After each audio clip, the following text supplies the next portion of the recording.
Boker Tov, Shabbat Shalom, Agut Shabbos. Avec l'aide de Dieu, aujourd'hui, on va parler de la Haftara de la semaine, la Haftara de la Parashat Vayera. On va voir le sens simple de la Haftara, qu'est-ce que ça signifie. Ensuite, on va essayer de comprendre le sens profond, d'après la Chassidoute. Et on va essayer de faire le lien avec la Parasha de la semaine, puisqu'on sait très bien que chaque Haftara est lié avec la Parasha de la semaine. Donc le shiur est dédié pour la Refoua Shelema de Yafa Bat Yael et de Yossi Matatia Ben Miriam. Alors déjà, pour introduire un petit peu, comprendre le contexte de la Haftara. La Haftara nous raconte deux histoires, deux miracles qui ont été accomplis par le prophète Élisha.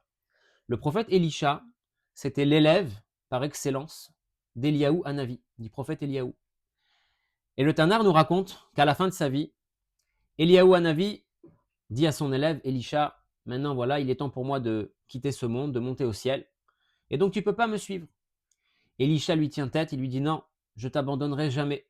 Et donc ils marchent ensemble, ils traversent le Jourdain, jusqu'à arriver un moment où Eliaou Hanavi lui dit maintenant c'est le moment, il faut que je parte. C'est un endroit où tu ne peux pas m'accompagner. Mais avant de mourir, Eliaou dit à son élève Elisha, chez Alma et Elselar, demande-moi ce que je peux faire pour toi. Avant que je parte, demande-moi une dernière requête. Qu'est-ce qu'il demande Elisha à son maître? Ye'ina pishnaim beruchacha elai. Je te demande qu'il y ait 2 fois ton esprit chez moi. Je te demande que tu me donnes 2 fois ton pouvoir, 2 fois ton esprit, 2 fois ta puissance, 2 fois ta sainteté. Voilà la grande chose qu'Elisha demande à son maître avant de partir. Eliaou Hanavi lui dit, c'est quelque chose de compliqué que tu demandes, mais je vais te l'accorder à condition que.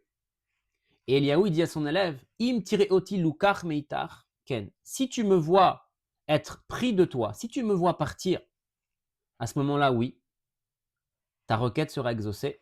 Ve'im ain lo yeh. Et si tu me vois pas partir, alors non, ça ne sera pas exaucé. Et ensuite, on raconte qu'il y a eu un chariot de feu dans lequel Eliaou était, et il est monté au ciel vivant, puisqu'on sait très bien que d'après la tradition, Eliaou Hanavi fait partie des rares personnes qui sont montées au ciel avec leur corps.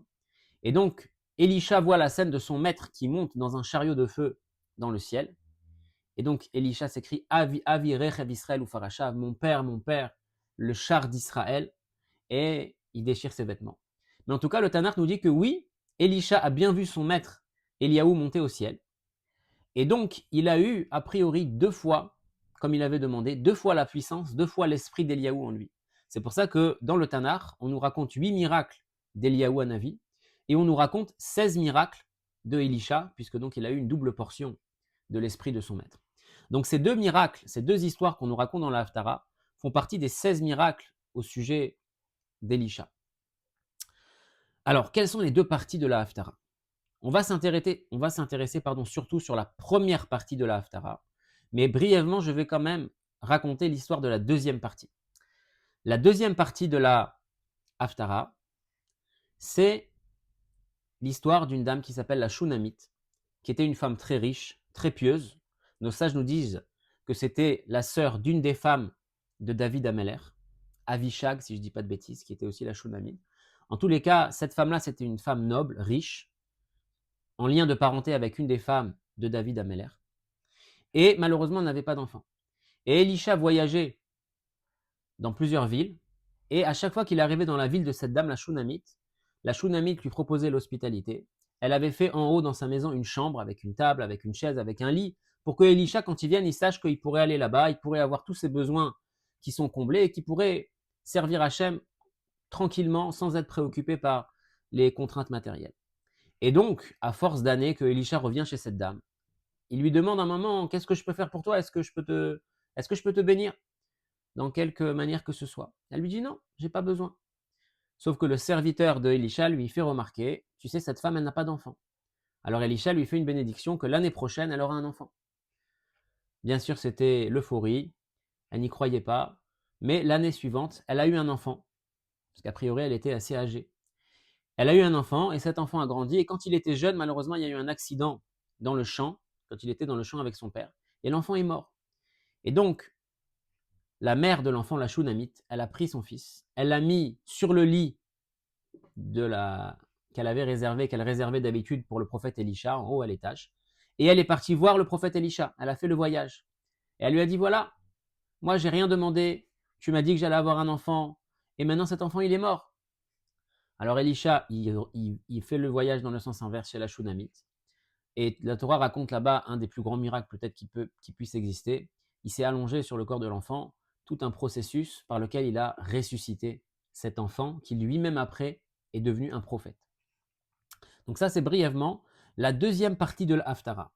Alors quel est le lien déjà entre la deuxième partie de la Haftara et la paracha? Bien évidemment, c'est le fait, comme Rashi le ramène, que dans notre paracha aussi, on voit que Sarah est restée stérile pendant très longtemps. Les anges qui sont venus visiter Abraham au début de la paracha ont promis que l'année suivante, elle aurait un enfant. Et pareil, donc dans la deuxième partie de la Haftara, Elisha fait cette bracha à la Shunammite que l'année suivante, elle aura un enfant. Donc ça, c'est le lien, on va dire, entre la deuxième partie de la Haftara et notre paracha. Maintenant, sur ce sur quoi on va se focaliser, c'est la première partie de la Haftara, parce que dans cette partie-là, on n'arriverait pas forcément à trouver le lien avec la paracha. Alors, quelle est cette histoire? La première partie de la Haftara, on va essayer de faire un petit peu dans les mots pour rendre les choses un petit peu plus concrètes. Je lis et j'explique en même temps. Donc, on va voir le sens simple de la Haftara et ensuite, on va reprendre la Haftara avec l'explication chassidique de l'Admour Azakel. La Haftara nous dit comme ça. Ve'isha achat mineshe bne anevi'im. Il y avait une femme parmi les femmes des fils de prophètes. Une femme de prophète. Nos sages nous disent que c'était la femme du prophète Ovadia. Ovadia, c'était un prophète qui a œuvré pour sauver d'autres prophètes. De quoi il s'agit? On sait très bien que malheureusement dans l'histoire du peuple juif, il y a eu toute une période où les rois étaient des Réchaïm. Et Ovadia a vécu au temps du roi Achav et sa femme qui s'appelait Isével, un roi et une reine Réchaïm contre tout l'attachement avec Hachem. Et donc ce roi et sa reine, ils avaient décrété qu'on mette à mort les prophètes de Dieu. Et donc qu'est-ce qu'il a fait Ovadia, ce prophète Ovadia? Il a emprunté de l'argent. Et grâce à cet argent, il a caché une centaine de prophètes dans 2 grottes et il les a nourris pour les sauver de la mort qui était décrétée sur eux. Donc Ovadia, il a emprunté beaucoup d'argent pour sauver des prophètes. Et donc la Haftara nous raconte qu'il y avait une femme qui était une femme de prophète, donc c'était la femme de ce prophète Ovadia, qui est venue voir Elisha. Donc cette femme-là, Tsaaka el Elisha, elle est venue crier vers Elisha. Qu'est-ce qu'elle lui a dit? Les morts. Avdecha ishimet. Elle lui dit, mon mari, ton serviteur, il est mort. Donc c'était en fait la veuve du prophète Ovadia. Ovadia, le prophète, était déjà mort, et donc sa veuve va voir Elisha, et elle lui dit comme ça. Ve'ata yadata ki avdecha aya yare et Hashem. Tu sais très bien que ton serviteur, il craignait Hashem. Tu sais très bien que mon mari, le prophète Ovadia, craignait Dieu. C'est pour ça qu'il s'est mis en danger, il a emprunté de l'argent, et en cachette, il a fait vivre plusieurs prophètes. Ve'anoshe ba lakachat et shene yeladai lo la'avadim. Maintenant, c'est quoi le problème? Le créancier vient pour prendre mes 2 fils pour les rendre ses esclaves. Puisqu'en fait, Ovadia avait contracté énormément de dettes pour nourrir et sauver les prophètes. Et maintenant que sa femme se retrouve veuve, elle n'a pas de quoi rembourser les dettes de son mari. Et donc le créancier qui a prêté l'argent, il lui a dit, comme tu n'as pas de quoi rembourser, je vais prendre tes 2 enfants et ce seront mes serviteurs, mes esclaves, et ça remboursera ta dette.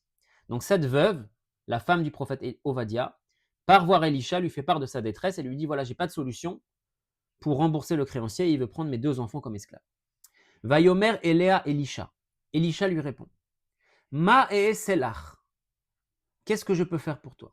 Agidili ma yeshlach babait. Dis-moi ce qu'il y a chez toi. Dis-moi s'il te reste quelque chose chez toi sur lequel on peut s'appuyer pour trouver une solution. Vatomer, elle lui dit, En le shifratecha kol babait. Ta servante n'a rien à la maison. Ki im asur shemen. Si ce n'est une petite fiole d'huile. Il me reste plus rien chez moi. Je n'ai que cette petite fiole d'huile. Vayomer, Elisha lui répond, Lechi sha'alilach kelim minachutz, va emprunter autour de toi, chez tes voisins, tes voisines, des ustensiles, mais et kol shechenaïr, donc de tous tes voisins, toutes tes voisines, kelim reikim altamiti, emprunte beaucoup d'ustensiles vides. Kelim reikim, des ustensiles vides, altamiti, ne diminue pas leur quantité. Ça veut dire emprunte une grande quantité d'ustensiles.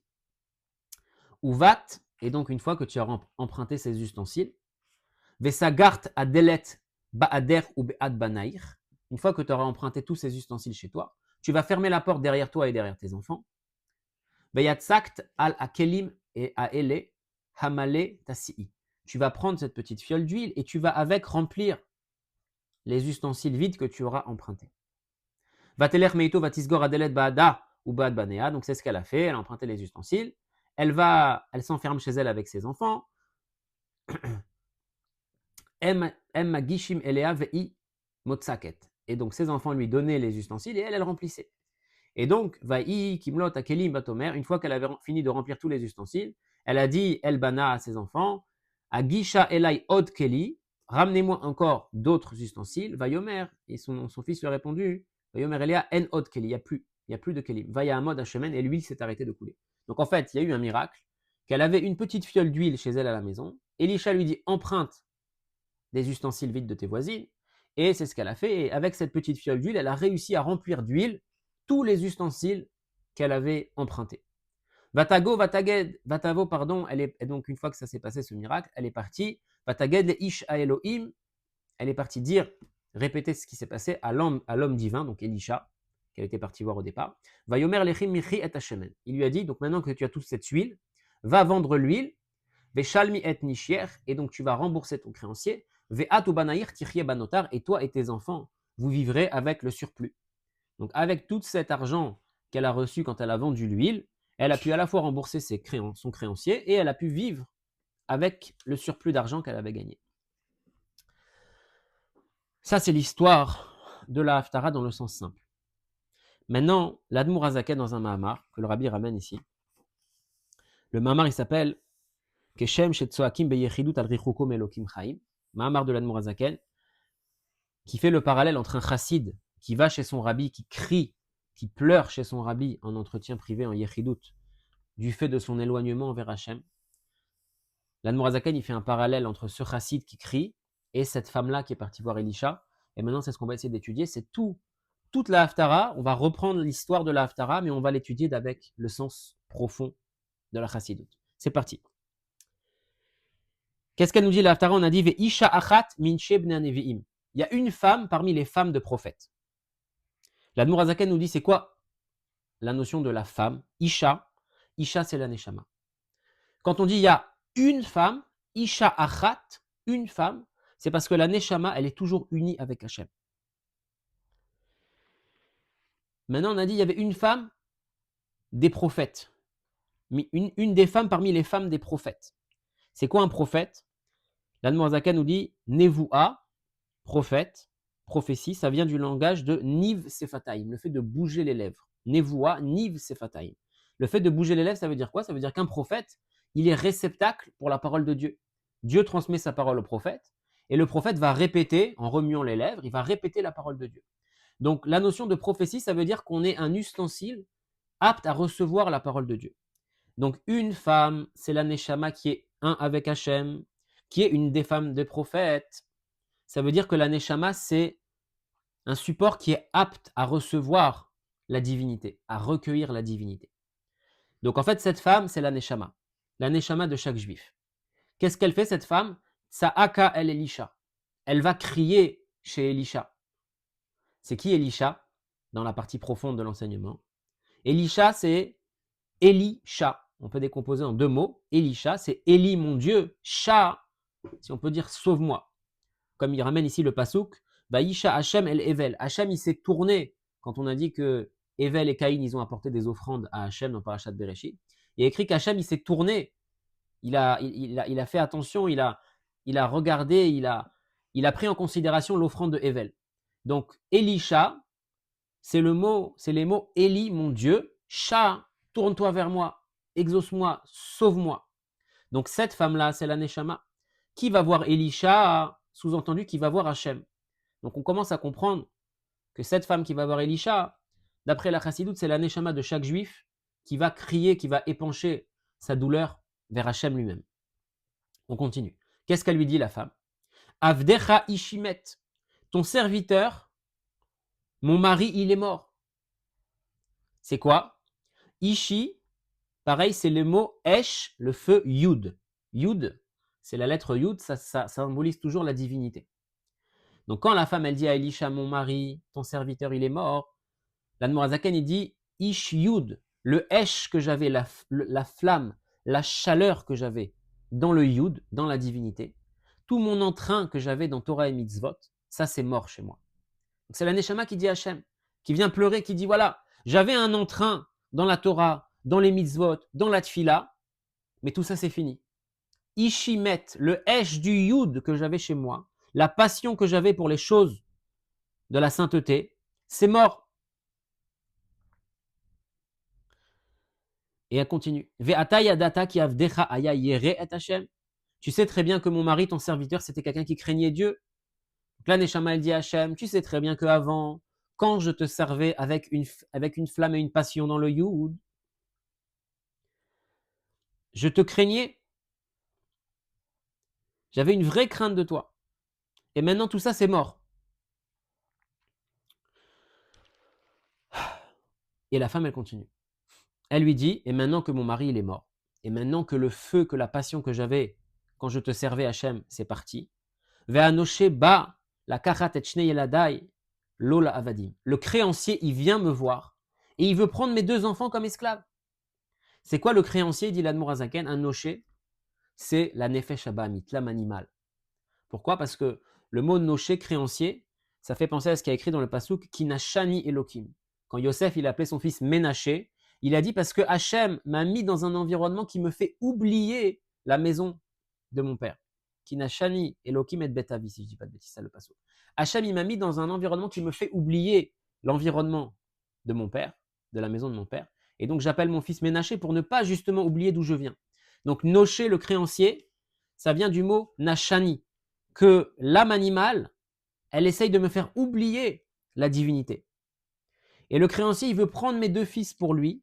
Ça veut dire quoi? C'est quoi les enfants dans la chassidoute? C'est les sentiments. Et c'est quoi les 2 sentiments par excellence? C'est l'amour et la crainte. Donc dans l'histoire, le créancier veut prendre les 2 enfants de cette femme pour le servir comme esclave pour payer sa dette. Dans la chassidoute, l'âme animale veut faire perdre à l'âme ses sentiments pour Dieu, elle veut prendre l'amour et la crainte que l'âme elle est censée avoir pour Dieu, et elle veut les prendre, l'âme animale, comme esclave. Ça veut dire que maintenant, ce juif-là, malheureusement, la crainte et l'amour, il ne va plus les éprouver envers Dieu, il va les éprouver envers les plaisirs du monde. Il va avoir une envie dans les plaisirs du monde, et il va craindre les choses du monde. Donc je résume pour faire clair. La femme, c'est la Neshama. Le prophète Elisha, c'est Hachem. Et donc la Neshama va crier vers Hachem. Elle va lui dire quoi? Mon mari, il est mort. Mon mari, il est mort, c'est le feu que j'avais dans la divinité. La passion que j'avais quand je te servais, Hachem, tout ça, c'est mort chez moi. Avant, je te craignais. Avant, j'avais la force de rajouter, de m'améliorer, de rajouter de la lumière dans mon service de Dieu. Et maintenant, tout ça, c'est mort chez moi. Et le créancier qui m'a prêté de l'argent, cet âme animale qui veut me faire oublier, toi, Hachem, cette âme animale, elle veut prendre mes 2 enfants comme esclaves. Elle veut prendre mon amour et ma crainte que j'avais pour toi, Hachem, et elle veut les mettre au service du monde, au service des plaisirs du monde, au service des peurs du monde. Qu'un juif, il a peur pour sa parnassa, il a peur de qu'est-ce que l'un va dire, qu'est-ce que l'autre va dire. Et un juif, il est attiré par les choses du monde. Donc cette Neshama, elle crie vers Dieu, j'ai perdu mon amour, j'ai perdu ma chaleur, et mon âme animale, elle est en train de prendre mes sentiments, et elle est en train de les retourner, si on peut dire, contre toi, Hachem, pour me faire vivre à un niveau matériel uniquement et plus spirituel. L'histoire continue. Qu'est-ce qu'il lui dit Elisha à la femme dans l'histoire? Il lui dit Ma yesh lecha babaït. Qu'est-ce qui te reste à la maison? Sous-entendu, comme l'Admorazakan dit, Dieu il dit à la Neshama, qu'est-ce qui te reste qui n'est pas sous l'emprise de l'âme animale? Est-ce qu'il te reste quelque chose qui est à toi? La femme elle répond oui, il me reste une petite fiole d'huile. La petite fiole d'huile représente l'essence de la Neshama. On a beaucoup parlé de cette partie de la Neshama qui est le niveau qui n'est jamais touché finalement par les fautes, par le monde, par l'extérieur, par la touma, par l'impureté. Il y a dans chaque juif une petite étincelle qui brille, et malgré tout ce qui peut arriver, cette étincelle, elle n'est jamais altérée. Donc c'est ça que la femme, elle dit à Elisha, il me reste une petite fiole d'huile, petite quelque chose. Elisha lui dit, maintenant, tu vas emprunter des ustensiles. Kelim reikim altamiti. Comme on a expliqué tout à l'heure, tu vas emprunter plein d'ustensiles vides. Tu ne vas pas diminuer le nombre, ça veut dire que tu vas emprunter le plus possible. L'Admor Azakan, il dit, c'est quoi Kelim reikim altamiti? Tu vas emprunter des ustensiles vides. L'Admor Azakan, il dit, c'est que quelqu'un, lui-même, il doit se voir comme un ustensile vide. Quand tu vas prendre conscience de ta distance avec Hachem, du fait que tu es tombé tellement bas, tu es allé tellement loin, que maintenant tu arrives à un niveau où tu ressens plus rien, tu ressens que des choses dans les plaisirs du monde. À ce moment-là, ça va te briser et ça va faire briller la lumière de la Neshama. Comme il ramène un mot du Zohar qui est ramené dans le Tanya, Amar Rav Metifta. Rav Metifta a dit dans le Gan Eden, Aa de la salik ben ora madbishinle, du bois, une bûche qui ne brûle pas. Imaginez qu'on a une grosse bûche, le feu n'arrive pas à prendre sur cette bûche-là. Qu'est-ce qu'il dit Rav Metifta? Vesalik ben ora. Madbishinle, pardon, on va la casser en petits morceaux, cette bûche, et ensuite Vesalik ben ora, le feu il va prendre. Tu as une grosse bûche qui ne brûle pas, tu la casses en morceaux, et une fois que c'est des petits morceaux de bois, le feu il va prendre. Et qu'est-ce qu'il continue à dire? Goufa de la salik be, un corps, pareil, un corps qui ne brûle pas pour Dieu, un corps qui est tellement grossier, tu es tombé tellement bas que tu ne ressens plus rien envers Hachem. Donc, Goufa de la salik ben ora de nishmata, un corps dans lequel ne brûle pas le feu de l'âme, madbishinle, on le brûle. On le brise, je vais y arriver.